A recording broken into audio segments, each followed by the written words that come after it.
Ever wonder what's really going on beneath the surface? Like way, way down, Deeper than skin deep. deeper. We're talking about the cellular level, the microscopic world inside each of us where life and death play out every second. And trust me, it's way more dramatic than anything you've seen on TV. We're going deep into a cell biology lecture, exploring how cells make these life or death decisions. From division to self-destruction, these processes are happening right now inside you. Keeping you alive and kicking, hopefully. Hopefully. So, let's start with something everyone's heard of, mitosis. It's basically how cells divide and multiply, creating two identical copies, right? Right, but the actual process is way more dynamic than just splitting in two. Before a cell divides, it goes through, well, you could call it a makeover. A makeover. Like, what does it do? You get a new outfit or something. It actually gets smaller and rounder. Imagine it's like winding up, getting ready for a big change. Okay, so it shrinks down, gets organized, kind of like packing a suitcase before a trip. And then what? Think of it like this. The cell has this internal scaffolding called the cytoskeleton. Right, I remember that term. It's like the cell skeleton giving it structure. Exactly. And during mitosis, the cytoskeleton is responsible for physically pulling apart the duplicated chromosomes, ensuring each new cell gets a full set of instructions. So it's making sure everything's where it needs to be before the split. Precisely. Now, what's even cooler is how this same cytoskeleton is involved in the opposite process, apoptosis. Apoptosis. Okay, so that's a fancier word for programmed cell death, right? And that's a good thing. Very much so. Think of it like this. Your body needs a way to get rid of cells that are damaged or old, right? That's where apoptosis comes in. It's like a cleanup crew, making room for new, healthy cells. Okay, I get it. So both mitosis and apoptosis are essential, just in different ways. One is about growth and the other is about, well, controlled demolition. Perfect analogy. And both of them involve the cytoskeleton and chromosome condensation. So both processes use the same tools, but for totally different jobs. Exactly. In one, it's about making an exact copy. In the other, it's more like hitting the self-destruct button. But why would a cell ever hit that self-destruct button? I mean, what triggers that? Well, it's like the cell has this internal alarm system, and when it goes off, it triggers a whole cascade of events leading to self-destruction. An alarm system. Okay, so what sets off this alarm? One of the biggest triggers is DNA damage. That can be from a lot of things, like exposure to radiation or certain chemicals. Right, those things can mess up your DNA, but it can also just be from like wear and tear over time, right? Exactly. Our cells are constantly replicating their DNA, and sometimes mistakes happen.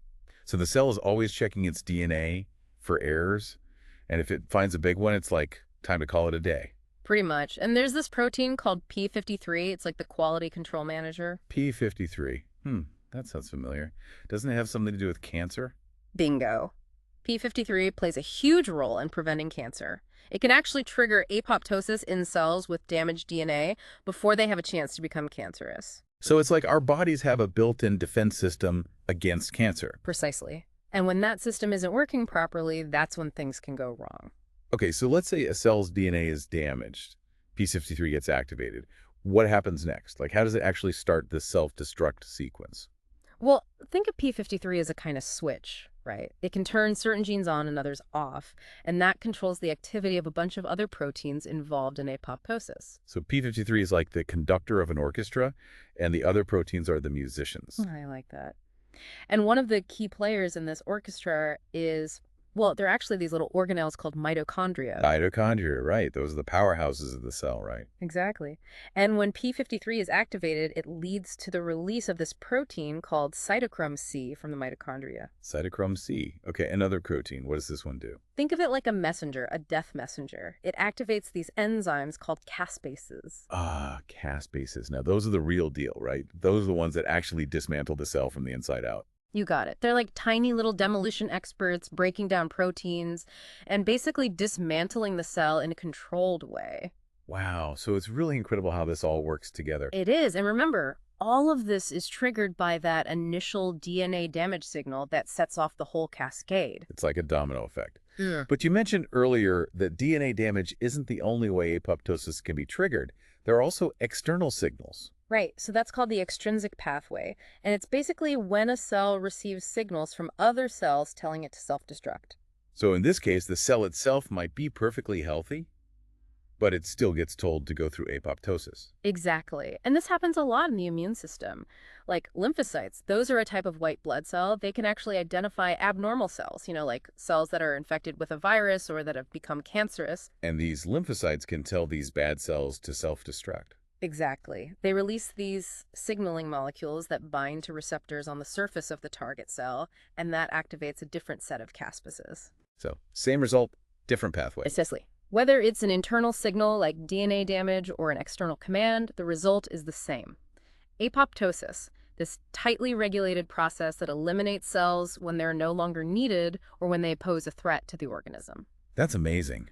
Yeah. But we've talked a lot about how apoptosis works, but I'm curious, why is it so important? I mean, besides preventing cancer, what are the benefits of having this self-destruction mechanism? Well, for one thing, apoptosis is crucial for development. Development, you mean Yeah. like when we're embryos? Exactly. When you think about it, embryonic development is it's like building a super complex structure, right? Right, like growing a whole human from scratch. Yeah. It's pretty amazing when you think about it. It is, and apoptosis is actually key to getting it right. Like, it helps shape organs and tissues with incredible precision. So how did that work? It's kind of like, imagine you're a sculptor and you're carving a statue out of marble. Apoptosis is like chiseling away the excess material to reveal the final form. Okay, so it's about getting rid of what you don't need, like fine-tuning the design. Can you give me an example? Sure, take our hands, for example.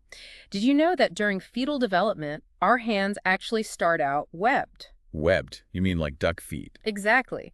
And then apoptosis kicks in and removes those cells between our fingers, giving us our separate digits. Wow, that's wild. So apoptosis is even responsible for something as basic as our hand shape. It's amazing, isn't it? And the sculpting process isn't just for our physical features either. Apoptosis is also crucial for our brains. Our brains. So how does apoptosis work in brain development? Well, during development, our brains actually create way more neurons than we need, way more connections than we actually use. Really? So what happens to all those extra neurons? Apoptosis, it helps to refine those connections, make sure only the most important ones survive. So it's kind of like survival of the fittest, but for brain cells. Precisely. Neurons are actually competing for these chemical signals called survival factors. Survival factors, what are those? They're basically signals released by other cells that tell a neuron, hey, you're important, don't die. So if a neuron doesn't get enough of these survival signals, Then it's basically primed for apoptosis.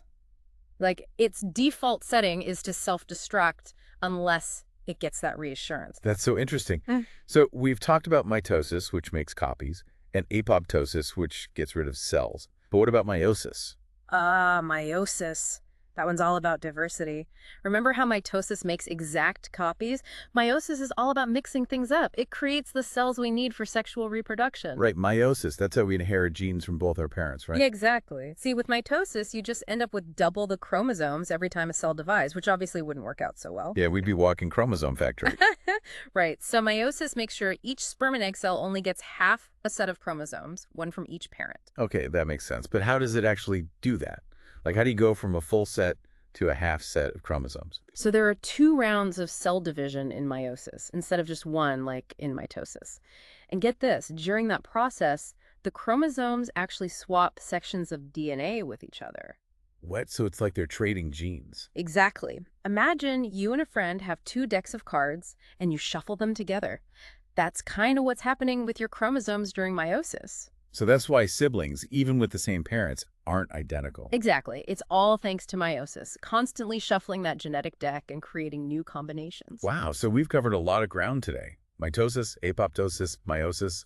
These processes are happening all the time, inside every one of us. And they all work together. It's like an incredibly intricate dance. A dance of life and death at the smallest level imaginable. And yet it creates everything we are. It makes you think, doesn't it? About the incredible complexity going on inside us every second of every day. So next time you think about cells, remember, it's not just biology, it's a story. A story of life, death, and renewal that's unfolding inside all of us, constantly.